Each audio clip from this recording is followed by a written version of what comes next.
কোনো এক ভ্যালেন্টাইনে লাল টুকটুকে শাড়ি পরে বান্ধবীদের সাথে বাইরে ঘুরতে বের হয়েছিলাম। লাল শাড়িতে সেদিন নাকি আমাকে লাল পরীর মতো লাগছিল। দূর থেকে কোনো এক সুদর্শন পুরুষ এই লাল টুকটুকে পরীকে দেখে তার প্রেমে পড়ে যায়। আমি বরাবরই লাজুক আর শান্তশিষ্ট প্রকৃতির মেয়ে ছিলাম।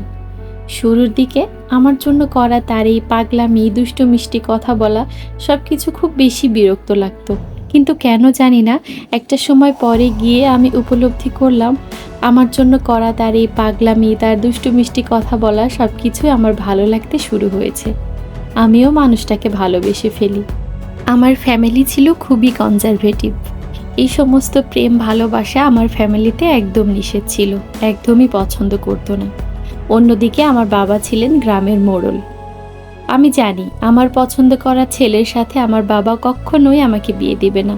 এই সমস্ত কথা বলে আমি আমার ভালোবাসার মানুষের সাথে অনেক কান্না করতাম। সে শুধু আমাকে বলতো, চলে আসো না, একবার বিশ্বাস করে আমার এই হাতটা ধরে দেখো না, তোমাকে আমি আমার মনের রাজ্যের রানী করে রাখবো। গোপন থাকলো না আমার সম্পর্কের কথা, বাবা মা আমার পুরো ফ্যামিলি জেনে গেল। খুব খারাপ ব্যবহার করেছিল বাবা সেদিন আমার সাথে। মাকে অনেক বকাঝকা করেছিল।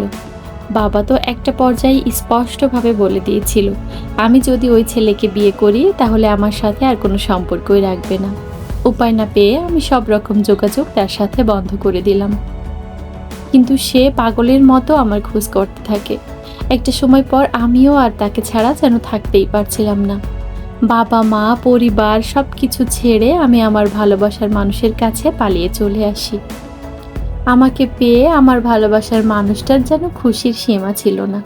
আমিও অনেক খুশি ছিলাম, তবে মা বাবার জন্য অনেক টেনশন হচ্ছিল। আমাদের বিয়ে হলো, সংসার হলো, সব কিছু ভালোই যাচ্ছিল। আমার স্বামী প্রথম থেকেই শহরের কোনো এক ভাড়া বাড়িতে থাকতো। আমি তার সাথে সেই বাড়িতেই থাকতাম। আমাকে বলেছিল, কিছুদিন এখানে থাকো, তারপর আমি তোমাকে আমার বাড়িতে নিয়ে যাব। সে যখন অফিসে চলে যেত, একা একা আমার তখন কিছুই ভালো লাগতো না, অনেক খারাপ লাগতো, মন খারাপ হতো। মা বাবার সাথে কথা বলতে অনেক ইচ্ছা করতো, কিন্তু শুনেছিলাম বাবা নাকি বলেছিল আমার জন্য তার বাড়ির দরজা চিরতরে বন্ধ হয়ে গেছে। কিছুদিন পর আমি হঠাৎ ফিল করলাম মানুষটা আর আগের মতো নেই। মানুষটা আর আগের মতো আমার কেয়ার করে না, আমার যত্ন নেয় না। আমি রাগ করলে আমার রাগ ভাঙায় না। আমি মন খারাপ করে থাকলে হাজারটা কোশ্চেন করে আমাকে আর উতলা করে তোলে না। আমি অভিমান করলে আমার পাশে গিয়ে বসে না। একটা মানুষের হঠাৎ এত বেশি পরিবর্তন আমাকে মানসিকভাবে অনেক বেশি যন্ত্রণা দিচ্ছিল।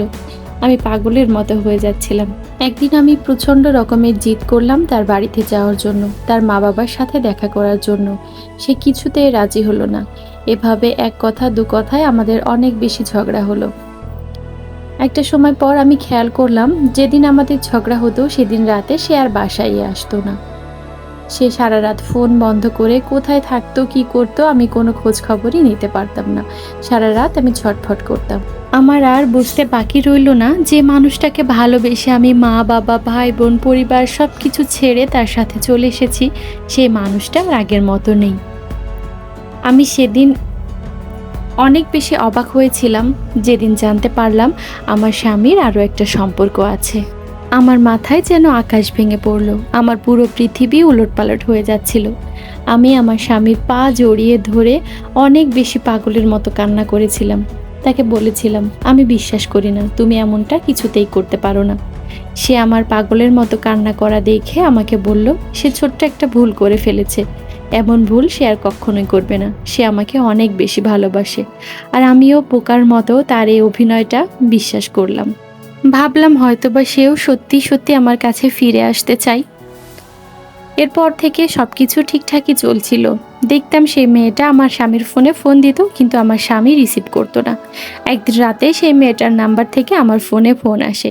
সেই মেয়েটা আমাকে অকথ্য ভাষায় গালিগালাজ করে আর বলতে থাকে আমি নাকি আমার স্বামীকে আটকে রেখেছি, আমি আমার স্বামীকে তার কাছে যেতে দিচ্ছি না, আমার স্বামীর সাথে তার অনেক গভীর সম্পর্ক। এই সমস্ত কথা শোনার পর আমার অনেক বেশি খারাপ লাগে। তারপরেও আমি মেয়েটাকে বোঝাতে থাকি, দেখেন আপনি তো একটা অবিবাহিত মেয়ে, আপনি চাইলে ভালো আর সুন্দর ছেলে দেখে বিয়ে করতে পারবেন, কিন্তু আমি তো বিবাহিত। আমি সব কিছু ছেড়ে আমার ভালোবাসার মানুষের সাথে ভালোবেসে বিয়ে করেছিলাম। আমি কোথায় যাব? আমার তো কোথাও যাওয়ার জায়গা নেই। আপনি প্লিজ আমাদের মাঝখান থেকে সরে যান। কিন্তু তার একই কথা, সে কিছুতেই আমার স্বামীকে ছাড়তে পারবে না। সে তো নাছোড়বান্ধা, আমার স্বামীকেই তার লাগবে। একদিন রাতে আমি খেতে বসে আমার স্বামীকে বলি, দেখো, তোমার মা বাবার কাছে আমাকে নিয়ে যাও। আমি এভাবে আর থাকতে চাচ্ছি না। আমি তাদের সাথে দেখা করতে চাই। কেন জানি না, এ কথা বলার সাথে সাথে আমার স্বামী প্রচণ্ড রেগে যায়। এক কথা দু কথায় আমাদের মধ্যে আবারও তুমুল ঝগড়া হয়। এক পর্যায়ে আমার স্বামী আমার গায়ে হাত তোলে। আমি অনেক বেশি অবাক হয়ে যাই। এরপর সে বাসা থেকে চলে যায়। আমি অনেক কান্না করি সেদিন রাতে। তারপর 5 দিন সে আর বাসায় ফেরেনি। তার ফোন বন্ধ। আমি কিছুতেই তার খোঁজ খবর পাচ্ছিলাম না। তার বন্ধু বান্ধব যে কজনকে আমি চিনতাম সবার কাছে ফোন দিয়ে জিজ্ঞেস করি, কিন্তু কেউ তার কোনো খবর দিতে পারে না। আমি অনেক বেশি কান্না করতে থাকি। কোথায় আছে আমার ভালোবাসার মানুষটা? সে কি বেঁচে আছে? সে কি ঠিক আছে? কোনো বিপদে পড়েনি তো? চিন্তায় আমার দিনরাত একদম কাটতেই চায় না। হঠাৎ করে 5 দিন পর ওই মেয়েটা আমাকে আবার ফোন দেয়, দিয়ে বলে তারা নাকি বিয়ে করে নিয়েছে। এ কথা শোনার পর আমি নিজেকে আর ঠিক রাখতে পারি না। আমার পুরো পৃথিবী যেন থমকে যায়। আমি তাকে শুধু একটাই প্রশ্ন করি, আপনি কি জানতেন না যে আমার স্বামী আগে থেকে বিবাহিত? সে আমাকে বলে আমার স্বামীর পরিবার নাকি আমাকে স্বীকৃতি দেয়নি। আমি তাকে জিজ্ঞেস করি, আপনাকে স্বীকৃতি দিয়েছে তো? সে বলে হ্যাঁ, স্বীকৃতি দিয়েছে। আমি তার কাছে অনেক রিকোয়েস্ট করি আমার স্বামীর সাথে 1টা মিনিট কথা বলার জন্য। সে আমাকে জানায় আমার স্বামী নাকি আমার সাথে কথা বলতে চায় না। এরপর আমি কোথায় যাব, কি করব, কোনো কিছু ভেবে পাই না। কোনো কিছু না ভেবে পেয়ে আমি এক মুহূর্ত সময় নষ্ট না করে আমার সমস্ত জিনিসপত্র গুছিয়ে চলে যাই বাবা মার কাছে। শুরুর দিকে বাবা আমার সাথে কথা বলা বা আমাকে বাড়িতে উঠতে দিতে না চাইলেও পরে আমি বাবার পা জড়িয়ে ধরে অনেক কান্না করি আর বলতে থাকি, বাবা দেখেন, আপনার দোয়া বিফলে যায়নি। আমি আপনাদেরকে কষ্ট দিয়েছি না, আমি দেখুন তার থেকে ডাবল কষ্ট ফিরে পেয়েছি। একটা পর্যায়ে বাবার মনটা নরম হয়ে যায়। বাবা তো মেনে নেওয়া ছাড়া আর কোনো উপায় থাকে না। বাবাদের আসলেই কোনো উপায় থাকে না। এরপর আমি আমার স্বামীর সাথে সকল প্রকার যোগাযোগ বন্ধ করে দিই। আমার স্বামী অবশ্য আমার সাথে যোগাযোগ করার অনেক চেষ্টা করে, কিন্তু আমি তার সাথে কোনো যোগাযোগ করি না। মাঝে মধ্যে সে চাইতো স্বামীর অধিকার ফলাতে, কিন্তু আমি সেই সুযোগটাকে দিইনি। বাবাকে একদিন বলি, বাবা আমি কাজী অফিসে যেতে চাই। আমি আমার নিজে থেকে আমার স্বামীকে ডিভোর্স দিতে চাই। একটা মেয়ের কাছে সবথেকে কষ্টের বিষয় কোনটা জানেন? নিজে থেকে তার স্বামীকে ডিভোর্স দেওয়া। আর সেই কঠিন কাজটাই আমি করি। আমার অনেক খারাপ লাগে, কিন্তু আমার এছাড়া আর কোনো উপায় নেই। এরপর আমার ফ্যামিলি আমাকে আবার কলেজে ভর্তি করে দেয়।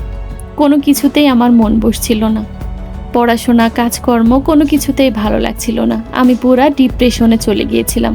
এই সময় আমার ফ্যামিলির সাপোর্ট আমি অনেক বেশি পাই। সবাই আমাকে আগলে রাখার চেষ্টা করে। আস্তে আস্তে আমি বুঝতে শুরু করলাম যে আমার ডিপ্রেশনটা কাটতে শুরু করেছে। পড়াশোনায় মন বসতো, কাজে মন বসতো। আস্তে আস্তে একটা ভালো লাগা সৃষ্টি হতে থাকে। এরপর কিছুদিনের মধ্যে আমি সব ডিপ্রেশন কাটিয়ে আবার স্বাভাবিক লাইফে ফিরে আসি। পড়াশোনা, কাজকর্ম সব কিছুই বেশ ভালোভাবে চলছিল। পেছনের সব কিছু ভুলে আবার সামনে ঘুরে দাঁড়ানো আমার পক্ষে এতটাও সহজ ছিল না। কিন্তু আমার পরিবারের সহায়তায় আমি পেছনের যত খারাপ স্মৃতিগুলো ছিল সব কিছু ছেড়ে আবার নতুন করে জীবনে ঘুরে দাঁড়াই। একদিন হঠাৎ খবর আসে আমার স্বামী নাকি রোড অ্যাক্সিডেন্টে মারা গেছে। কথাটা শোনার পর আমি হাউমাউ করে চিল্লিয়ে কান্না শুরু করি। আমার কান্নার শব্দে মা বাবা সহ সবাই আমার কাছে দৌড়ে আসে। আসার পর আমি সবাইকে ঘটনাটা বলি। সবাই স্তব্ধ হয়ে যায়। আর বাবার কাছে আমি খুব করে অনুরোধ করি যে বাবা, শেষবারের মতো শুধু তার মুখটা আমি দেখতে চাই। বাবাও সেদিন আমার অনুরোধটা ফেরায় না। বাবা আমাকে সাথে করে নিয়ে যায় তাদের বাড়িতে। সবাই অনেক কান্নাকাটি করছে, আত্মীয় স্বজন, মা বাবা, ভাই বোন। তার স্ত্রীও কান্না করছে। আমাকে দেখে তার আত্মীয় স্বজন, তার মা বাবা সবাই জড়িয়ে ধরে অনেক কান্না করলো। আমি নিজেও সেদিন অনেক কান্না করেছি। আমি তার স্ত্রীর কাছেও গিয়েছিলাম। সে অনেক কান্না করছিল আর সবাইকে বলছিল আমি কিভাবে থাকবো আমার ভালোবাসার মানুষকে ছাড়া।